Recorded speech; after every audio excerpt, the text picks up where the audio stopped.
Acronyms. New words form from the initial letters of a set of other words. So this is another process of word formation in which we take the first letters of the words and then use them separately. For example, if you look at this, CD, compact disc, right? And another example, VCR, video cassette recorder. So if you look at these two things, we have taken the initial of each word and you started using them separately. However, we pronounce each letter separately, C and D, V, C, R, right?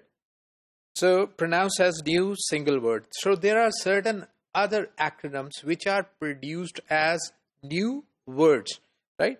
For example, NATO, NASA, UNESCO. So these are all initials, right? So these initials are also taken from words. These represent the first letter of each word, and then we have started using them as a compact word.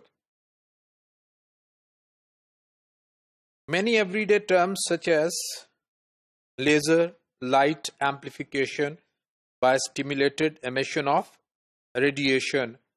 We very frankly use this word, laser, radar, radio detecting and ranging, scuba, self-contained underwater breathing apparatus. So these are very commonly used words, and we forget even using them that they are first letter of the longer words. Names for organizations are often designed to have their acronym represent an appropriate term.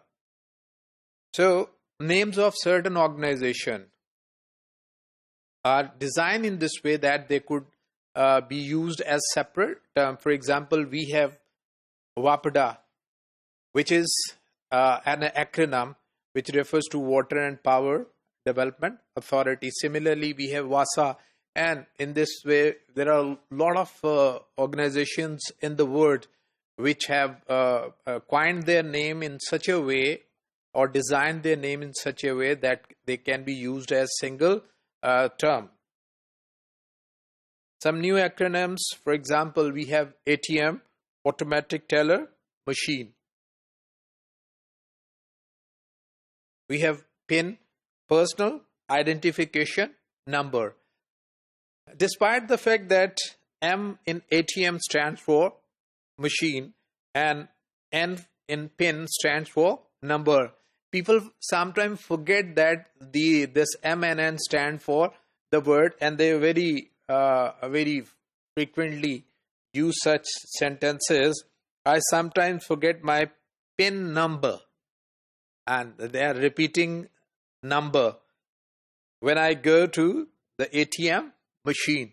So ATM has become the name of the machine, whereas ATM itself is an automatic teller machine, and PIN is itself and is a personal identification number.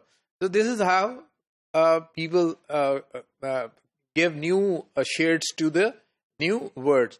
So acronym is also a very important and very common way of coining new words, coining new terms, in which how the first letter of the words are kept, and then we start using them as separate word. We have seen that in some cases we pronounce each letter separately, like CD, like VCR, and in many other cases we use the term as a single word, like WAPDA, like WASA, like NATO, like UNESCO, and many other instances.